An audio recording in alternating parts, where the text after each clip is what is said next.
AITA for exposing my boyfriend's affair at his grandmother's funeral by playing the voicemails his mistress left me on the church speakers because it was the only time his whole family would be together. I, 26F, did something yesterday that I know will blow up my relationship, but I don't regret it. I've been told I'm cruel and selfish for doing it at a funeral, but I need the internet to tell me if I'm actually in the wrong here. Let me explain the situation first. I've been dating Connor, 28M, for 3 years. We live together, we talk about marriage, everything seemed solid. 3 months ago, I started noticing strange behavior. He'd leave his phone face down during dinner. He was taking calls in another room. He started showering immediately after getting home from work. Classic affair signs that I tried to ignore because I didn't want to believe he was capable of it. 2 months ago, I finally checked his phone while he was in the shower. I found messages between him and a woman named Jessica that were clearly sexual and romantic in nature. The messages went back 6 months. 6 months of my boyfriend cheating on me. I confronted him immediately. He panicked, admitted it, said it was a mistake, said he'd end it. He told me he was going to call Jessica right then and break it off. I watched him do it, or so I thought. I heard him say, "We're done. I can't do this anymore," then hang up. I decided to give him a chance to fix things. We didn't break up. He said he'd go to therapy. He said he wanted to work on our relationship. He promised it was over with Jessica. But then last week, I found more messages. Jessica had texted him, "When can I see you again? I miss you." And Connor had responded, "Soon. I have to be careful right now because she's watching me." The affair hadn't ended. He'd just hidden it better. I was devastated, but also furious. So I did something I'm not proud of. I called Jessica from a block number and pretended to be his mother. I told her that Connor had broken his phone and was using mine temporarily, and that if she wanted to reach him, she should leave voicemail since he wasn't seeing his texts. I made it sound urgent and believable, mentioning details about Connor's schedule that I'd overheard from their messages to build trust. Jessica fell for it completely, likely because she was desperate to reach him after his lack of responses. She left 3 voicemails over the next 4 days on his phone. In those voicemails, she called him baby, told him she loved him, mentioned specific times they'd been together, including times Connor claimed he was working late with me, and said things like, "I'm tired of hiding. When are you going to leave her?" That last voicemail gave me an idea. A terrible, dramatic idea that I knew would hurt people, but an idea nonetheless. Later that evening, while Connor was asleep, I accessed his phone again. I knew his passcode, saved the voicemails as audio files to my own phone using his voicemail app's export feature, and then deleted them from his phone so he wouldn't notice them. He never mentioned anything about voicemails, so I assume he didn't check his voicemail regularly. I learned that Connor's grandmother's funeral was scheduled for this Saturday. Connor is close with his extended family. They all attend these kinds of events. His parents, his siblings, his cousins, aunts, uncles. I knew they'd all be there. Connor had kept his infidelity private, and his family had no idea he was a cheater. I made a deliberate decision. I was going to expose him to his entire family at once. Connor went to the church early Saturday to sit with his family before the service. I arrived about 20 minutes later and sat in the back with a friend whom I'd confided in about the plan earlier that week. She thought it was a bad idea, but agreed to come for moral support. The funeral service started. The pastor gave opening remarks. There was a hymn.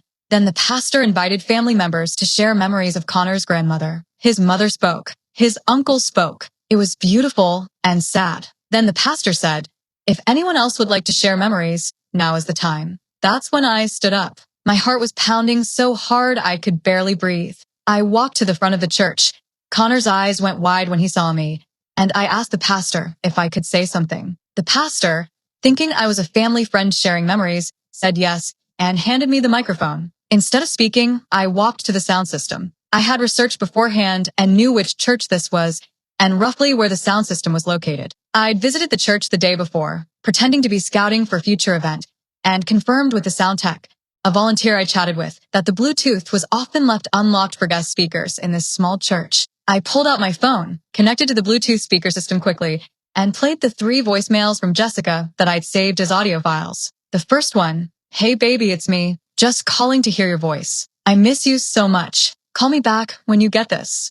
The second one, "Connor, why haven't you been responding to my texts? You said this weekend we could finally spend real time together. Your girlfriend won't even know you're gone. Call me." The third one, "I love you, Connor. I'm tired of being a secret. You need to tell her about us. I'm tired of hiding. When are you going to leave her for me?" The entire church heard it. Complete silence. Then chaos. Connor's mother gasped. His father stood up. His siblings looked at each other in shock. His grandmother, the one being memorialized, had apparently had no idea he was capable of this kind of behavior. Connor stood up, his face completely red, and tried to stop me, but people blocked him. I turned off the speakers and walked out of the church with my friend. Outside, Connor caught up to me. He was yelling, crying, calling me every name imaginable. He said I was a psychopath for doing that at his grandmother's funeral. He said I disrespected his family by turning her funeral into a scene. He said this was abusive and manipulative. I calmly told him that his 6-month affair, while I invested in our relationship, was abusive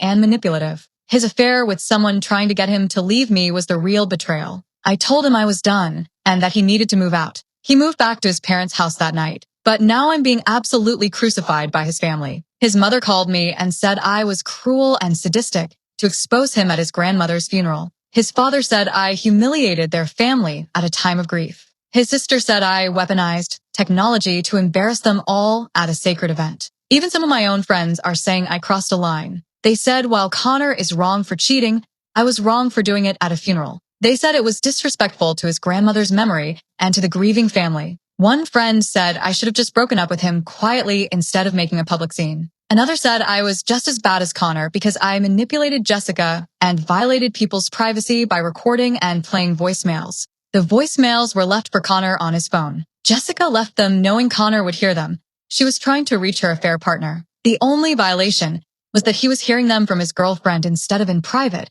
which is exactly what he deserved. But I keep replaying the funeral in my head. I keep seeing the shock on people's faces. I keep thinking about how Connor's grandmother deserved a proper funeral without that drama. I keep thinking about how his younger cousin was there, and I exposed infidelity and relationship drama to a 13-year-old at a funeral. So Reddit, am I the asshole for doing what I did? Was I justified in exposing an affair, or was the timing and method so cruel that it cancels out any justification? Update 1. 2 days later. I've been reading the comments and honestly, most of you are saying I'm in the wrong. That stings, but I also think you're right. I made the deliberate choice to do this at a funeral, and that was cruel, regardless of how justified the exposure itself might have been. Let me clarify some things based on questions. No, I didn't secretly record the voicemails like a phone call. I simply saved and exported the existing audio files from Connor's voicemail app to my phone, which is a standard feature and doesn't count as recording in the legal sense of intercepting communications. Jessica left them on Connor's voicemail, which is technically his property, so technically they're his voicemails. Yes, that's a legal distinction that matters. The friend who came with me knew about my plan. She tried to talk me out of it right before we entered the church. She begged me to just break up with him quietly. I ignored her and did it anyway. She's been supportive since, but also told me she thinks I crossed a line with the method and timing. Connor texted me yesterday, "My grandmother would be ashamed of what you did at her funeral. You turned her memorial into a circus." I don't think that's fair. His affair turned the funeral into a circus. I just exposed it. But I understand why his family sees me as the villain here, because I'm the one who made the scene happen publicly. What I'm realizing is that I had other options. Asterisk, I could have simply broken up with him and told his family the truth privately. Asterisk, I could have broken up with him without telling his family at all. Asterisk, I could have given him an ultimatum to tell his family himself, or I would. Asterisk, I could have literally done this any other day, in any other place. I specifically chose the funeral because I knew it would maximize the impact and humiliation. That was calculated cruelty, even if the reason for exposing him was justified. Update 2 sad face 1 week later. I've had time to think about this, and I owe Connor's family an apology, even though I don't owe Connor one. I sent a formal apology text to Connor's mother. I apologize for exposing Connor's infidelity at your mother's funeral. That was the wrong time and place, regardless of the truth about his affair. Your mother deserved a peaceful memorial, and I disrespected that. I'm sorry for the pain I caused to your family during a time of grief. She called me. To my surprise, she wasn't angry anymore. She said Connor had finally broken down and admitted the full truth about his affair to her and his father. Apparently, he'd been downplaying it to them, claiming it was just a couple of messages and that I'd blown it out of proportion. She also mentioned that other family members, like his uncle, had expressed similar disappointment in Connor after discussing it privately among themselves. His mother said, "I'm not going to lie. What you did at the funeral was wrong, but Connor's betrayal of you and his lies to us since then have been worse. You apologizing to us while he's still making excuses tells me everything I need to know about character." She said Connor is going to therapy for his infidelity issues, and his father has told him he needs to grow up and take responsibility for his actions. I also reached out to Connor's younger cousin, the 13-year-old who was at the funeral, through his parents to apologize for exposing that content at an event they attended. His mother thanked me for checking in and said they talked to their son about relationships and fidelity in an age-appropriate way, so something educational came from it. Connor tried to contact me twice this week, once via text and once via call. I didn't respond either time. There's nothing left to say to him. Final update, 2 weeks later. Connor moved his belongings out of our apartment yesterday while I was at work. My landlord handled it. I was relieved I didn't have to interact with him directly.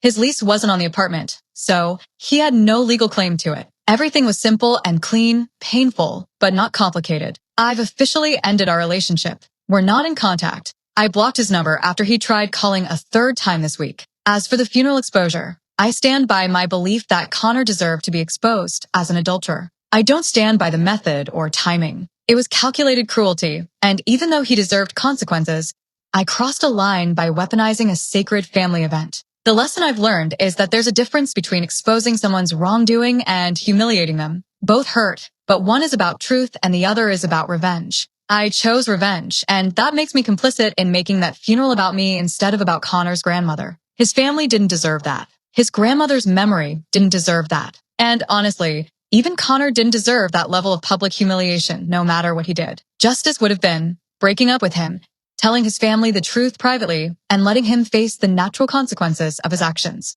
Revenge was waiting until a funeral full of people and playing those voicemails to maximize humiliation. I was angry, betrayed, and heartbroken, and I made a choice that reflected those emotions instead of reflecting my values. I'm in therapy now processing the betrayal, and also processing the fact that I acted in a way that I'm not proud of. My therapist has been helping me understand that being wronged doesn't give me the right to wrong others, even if my exposure of the truth was justified. Going forward, I'm going to make decisions based on what's right and what will actually help me heal, not based on what will hurt the person who hurt me. Exposure.